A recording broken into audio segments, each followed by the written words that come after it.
اکثر لوگ نماز فجر صحیح طریقے سے ادا نہیں کرتے۔ نماز فجر پڑھنے کا صحیح مکمل طریقہ کیا ہے؟ 90% لوگ نہیں جانتے۔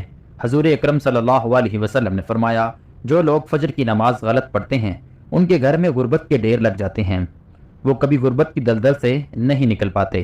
آئیں جانتے ہیں نماز فجر صحیح طرح سے ادا کرنے کا صحیح طریقہ۔ ویڈیو کو مکمل دیکھ کر بسم اللہ الرحمن الرحیم، السلام علیکم ورحمۃ اللہ وبرکاتہ۔ پیارے دوستو، اکثر لوگ نماز فجر کو صحیح طریقے سے ادا نہیں کرتے۔ جی ہاں، تحقیق کے مطابق 90% لوگ فجر کی نماز میں ایسی غلطیاں کرتے ہیں جن کا انہیں اندازہ بھی نہیں ہوتا۔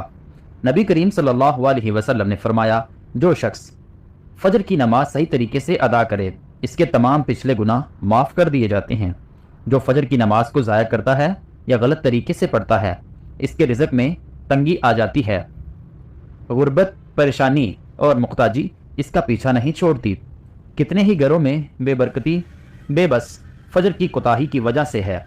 کیا آپ واقعی فجر صحیح طریقے سے پڑھ رہے ہیں؟ آج کی ویڈیو میں ہم سیکھیں گے فجر کی نماز کا وہ مسنون طریقہ جس سے نہ صرف گناہ معاف ہوتے ہیں بلکہ رزق کے دروازے بھی کھلتے ہیں۔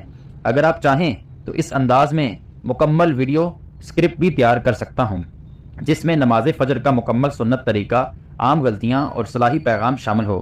کیا آپ مکمل اسکرپٹ چاہتے ہیں؟ ایک مرتبہ نبی کریم صلی اللہ علیہ وسلم نے فجر کی نماز کے بعد صحابہ کرام سے فرمایا کہ آج رات ایک عجیب بات ہوئی، کیا تم میں سے کسی نے خواب دیکھا ہے؟ صحابہ کرام نے عرض کیا، نہیں یا رسول اللہ صلی اللہ علیہ وسلم۔ تو آپ صلی اللہ علیہ وسلم نے فرمایا کہ میں نے خواب میں 2 فرشتوں کو دیکھا جو میرے پاس آئے اور انہوں نے کہا، آؤ ہم تمہیں ایک منظر دکھاتے ہیں۔ پھر وہ مجھے لے کر چلے اور میں نے ایسے مناظر دیکھے جو دل کو دہلا دینے والے تھے، لیکن ان سب کے درمیان ایک منظر ایسا تھا جو میرے دل میں اتر گیا۔ آپ صلی اللہ علیہ وسلم نے فرمایا کہ میں نے ایک شخص کو دیکھا جو اپنے سر پر پتھر مار رہا تھا، اور جب وہ پتھر لگتا تو اس کا سر پھٹ جاتا اور پھر دوبارہ جڑ جاتا، اور پھر وہ شخص دوبارہ اس پتھر کو مارتا۔ اس اذیت ناک منظر کو دیکھ کر میں نے پوچھا، یہ کون ہے اور اسے یہ عذاب کیوں دیا جا رہا ہے؟ تو فرشتوں نے جواب دیا، یہ وہ شخص ہے جو قرآن پڑھا کرتا تھا لیکن اس پر عمل نہیں کرتا تھا اور نماز فجر کو چھوڑ دیا کرتا تھا۔ یہ وہ شخص ہے جو فجر کے وقت اٹھتا نہیں تھا، سوتا رہتا تھا، اسے رب کی پکار سنائی نہیں دیتی تھی۔ یہ وہ بد نصیب ہے جو دنیا کی نیند کو آخرت کی نجات پر ترجیح دیتا تھا۔ اور ایک اور موقع پر رسول اللہ صلی اللہ علیہ وسلم نے فرمایا کہ جو شخص فجر اور عشاء کی نماز با جماعت پڑھتا ہے وہ گویا ساری رات اللہ کی عبادت میں مشغول رہا، اسے اس کا پورا اجر ملتا ہے۔ یار، یہ کتنی بڑی بات ہے، کتنی بڑی خوشخبری ہے کہ صرف وہ نمازیں با جماعت پڑھنے سے ایسا اجر جیسے پوری رات جاگ کر عبادت کی ہو۔ اور پھر وہ صحابی حضرت بلال رضی اللہ تعالی عنہ جن کی اذان سے مدینہ جاگتا تھا، جب وہ اذان دیتے تو صحابہ کی آنکھ کھل جاتی تھی اور وہ مسجد کی طرف دوڑ پڑتے تھے۔ حضرت بلال فجر کے وقت اذان دیتے تو رسول اللہ صلی اللہ علیہ وسلم کا چہرہ نور چمکنے لگتا، خوشی سے نور ہو جاتا، کیونکہ وہ جانتے تھے کہ اب میرے امتی اٹھیں گے، اب وہ رب کے دربار میں حاضر ہوں گے۔ وہ اذان ایسی ہوتی تھی جو دلوں کو جگا دیتی تھی، روحوں کو بیزار کر دیتی تھی۔ ایک دفعہ ایک نوجوان صحابی مسجد میں فجر کے لیے نہ آیا۔ حضور صلی اللہ علیہ وسلم نے اس کی غیر موجودگی کو محسوس فرمایا اور نماز کے بعد صحابہ سے پوچھا، فلاں شخص کہاں ہے؟ صحابہ نے عرض کی، یا رسول اللہ وہ بیمار ہے اور کمزور ہے۔ آپ نے فرمایا کہ اگر 2 آدمی کے سہارے بھی چل کر آ سکتا ہے تو بھی اسے مسجد آنا چاہیے۔ سبحان اللہ، اتنی تاکید کی کہ بیماری اور کمزوری کے باوجود بھی فجر کی نماز کو جماعت اور با جماعت ادا کرنے کا حکم دیا جا رہا ہے۔ نماز فجر دین اسلام کا وہ روشن آغاز ہے جو بندے کے دن کو نور سے بھر دیتا ہے۔ یہ وہ لمحہ ہے جب ساری دنیا نیند کی آغوش میں ہوتی ہے اور ایک مومن رب کے سامنے کھڑا ہوتا ہے۔ یہ وہ لمحہ ہے جب آسمان کے دروازے کھول دیے جاتے ہیں، رحمتوں کا نزول ہوتا ہے اور اللہ خود اپنے بندوں پر نظر رحمت فرماتا ہے۔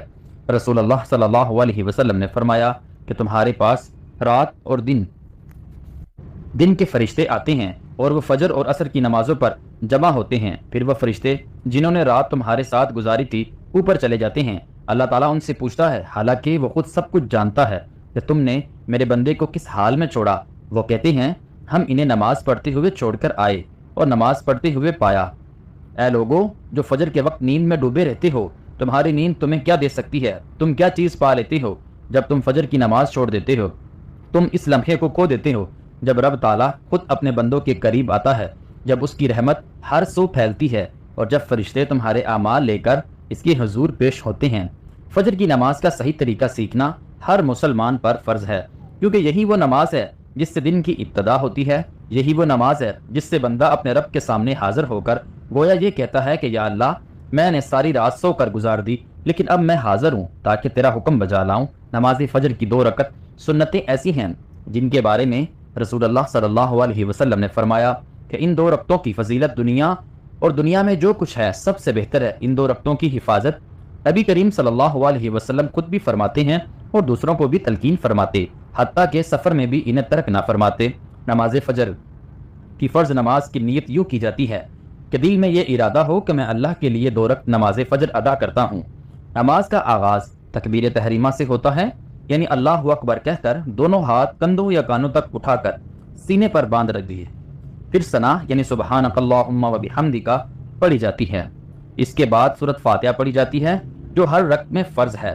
اس کے بعد کوئی اور سورت یا کم از کم 3 آیت قرآن مجید سے پڑھی جاتی ہیں، پھر رکوع کیا جاتا ہے اور سبحان ربی العظیم کہا جاتا ہے کم سے کم 3 مرتبہ، پھر قیام کیا جاتا ہے اور سمیع اللہ لمن حمدہ ربنا ولک الحمد کہا جاتا ہے، پھر سجدے میں جایا جاتا ہے اور سبحان ربی الاعلی کہا جاتا ہے، پھر بیچ میں بیٹھ کر دوسرا سجدہ کیا جاتا ہے اور اسی طرح دوسری رکعت میں بھی سورۃ فاتحہ اور کوئی سورت یا آیت پڑھی جاتی ہے۔ دوسری رکعت کے بعد آخری تشہد میں بیٹھا جاتا ہے اور التحیات اور درود ابراہیم اور دعائیں پڑھی جاتی ہیں اور پھر سلام پھیر دیا جاتا ہے۔ نماز فجر مکمل ہو جاتی ہے۔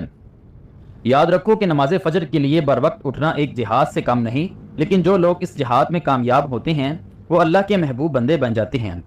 فجر کی نماز کے لیے سونے سے پہلے نیت کرو اور اللہ سے دعا مانگو کہ وہ تمہیں وقت سے پہلے جگا دے۔ سونے سے پہلے وضو کر کے سونا بھی برکت والا کام ہے، نیند کو عبادت میں بدل دیتا ہے۔ اگر ممکن ہو تو الارم لگاؤ یا کسی کو کہو کہ جگا دے، لیکن سب سے مؤثر طریقہ دل کی لگن اور نیت ہے۔ جب دل میں ہو کہ میں نے فجر کی نماز ضرور پڑھنی ہے تو اللہ تعالیٰ بھی مدد فرماتا ہے۔ بعض لوگ کہتے ہیں کہ ہم کوشش کرتے ہیں لیکن آنکھ نہیں کھلتی، دراصل آنکھ نہیں، نیتیں بند ہوتی ہیں۔ جب دل سے چاہو گے تو رب خود جگا دے گا۔ ایسے کئی واقعات موجود ہیں جس میں لوگوں نے سچی نیت کی اور بغیر الارم کے وقت پر اٹھے۔ نبی کریم صلی اللہ علیہ وسلم نے فجر کی نماز کو منافقوں پر سب سے باری قرار دیا، کیونکہ وہ رات کے آرام کو ایمان پر ترجیح دیتے ہیں، لیکن جو لوگ سچے مومن ہوتے ہیں وہ ساری دنیا کی نیندیں چھوڑ کر اللہ کی رضا کے لیے اٹھ کھڑے ہوتے ہیں۔ فجر کی نماز نہ صرف فرض ہے بلکہ بندے کے دن کو برکت والا بناتی ہے۔ جو دن فجر سے شروع ہوتا ہے وہ شیطان سے محفوظ رہتا ہے، اور جس دن کی ابتدا بغیر نماز کے ہو وہ نحوست اور بے برکت والا ہوتا ہے۔ نماز فجر کے بعد اذکار اور تلاوت قرآن مجید کی بڑی فضیلت ہے۔ رسول اللہ صلی اللہ علیہ وسلم خود فجر کے بعد اشراق تک مسجد میں بیٹھے رہتے اور اللہ کا ذکر کرتے۔ یہ وقت دعا کی قبولیت کا وقت ہوتا ہے۔ نماز فجر کے بعد تھوڑی دیر بیٹھ کر استغفار کرو، تسبیحات پڑھو، قرآن مجید پڑھو یا اللہ سے مانگو تمہیں جو چاہیے۔ وہ وقت سب سے بہتر ہے مانگنے کے لیے، کیونکہ اس وقت دل نرم ہوتا ہے، روح تازہ ہوتی ہے، فضا پکیزہ ہوتی ہے اور اللہ قریب ہوتا ہے۔ نماز فجر کے لیے وضو کا خیال رکھو، پاکی کے بغیر کوئی عبادت قبول نہیں ہوتی۔ سحری کے وقت اٹھ کر وضو کرو، اگر وقت ہو تو تہجد پڑھو، یہ تمہیں فجر کے لیے مزید قوت دے گا۔ فجر کی نماز باجماعت ادا کرنا سنت ہے، بلکہ بعض علماء کے نزدیک واجب ہے کہ قریب ہے۔ اس کی بڑی فضیلت آئی ہے کہ جو شخص 40 دن تک فجر کی نماز باجماعت ادا کرتا ہے اسے نفاق سے بڑی لزامہ ہونے کی سند ملتی ہے۔ جو لوگ سوتے رہتے ہیں اور نماز فجر چھوڑ دیتے ہیں ان کے متعلق سخت وعدے آئی ہیں کہ ان کے کانوں میں شیطان پیشاب کرتا ہے، یعنی وہ اس قدر غفلت کا شکار ہو جاتے ہیں کہ شیطان ان کے اندر نفرت اور سستی بھر دیتا ہے۔ نماز فجر کبھی معمولی نہ سمجھو، یہ وہ نماز ہے جو تمہاری زندگی بدل سکتی ہے۔ یہ وہ نماز ہے جس سے تمہارے دن کا رخ طے ہوتا ہے۔ اگر دن کا آغاز اللہ سے ہو تو برکتیں تمہارے ساتھ چلتی رہتی ہیں، اگر دن کا آغاز غفلت سے ہو تو نحوست اور پریشانی تمہارا پیچھا نہیں چھوڑتی۔ فجر کی نماز سے تمہارے چہرے پر نور آتا ہے، تمہارے رزق میں وسعت آتی ہے، تمہاری دعاؤں میں اثر پیدا ہوتا ہے، تمہارے دل کو سکون ملتا ہے، تمہارے قدم سیدھے راستے پر رہتے ہیں اور تم اللہ کے قریب ہوتے ہو۔ اس نماز کے ذریعے تم خود کو شیطان کے پنجوں سے آزاد کرتے ہو اور اللہ کی رحمتوں کی چھاؤں میں آ جاتے ہو۔ اپنے بچوں کو بھی فجر کی عادت ڈالو۔ گھر میں فجر کی اذان کی آواز آئے تو گھر والے جاگیں ماں باپ خود اٹھیں تو اولاد بھی اٹھے گی، اگر ماں باپ سوئے رہیں تو بچے کیسے جاگیں گے؟ آج ہمارے گھروں میں نماز فجر کا اہتمام کم ہوتا جا رہا ہے، اسی لیے برکتیں بھی کم ہوتی جا رہی ہیں، سکون بھی کم ہو گیا ہے، رزق میں تنگی آ گئی ہے اور دلوں میں بے چینی بھر گئی ہے۔ اگر تم چاہتے ہو کہ تمہارے دن خوشیوں سے بھر جائیں، تمہارے گھر نور سے جگمگا اٹھیں، تمہارے چہرے پر سکون ہو، تمہارے اعمال میں خیر و برکت ہو، تو فجر کی نماز کو اپنی زندگی کا لازمی حصہ بنا لو، کبھی قضا نہ ہونے دو، کبھی سستی نہ کرو، چاہے سردی ہو یا گرمی، نیند کا غالبہ ہو یا تھکن، یاد رکھو کہ جنت کی راہیں انہی قدموں سے طے ہوں گی جو فجر کے لیے اٹھتے ہیں۔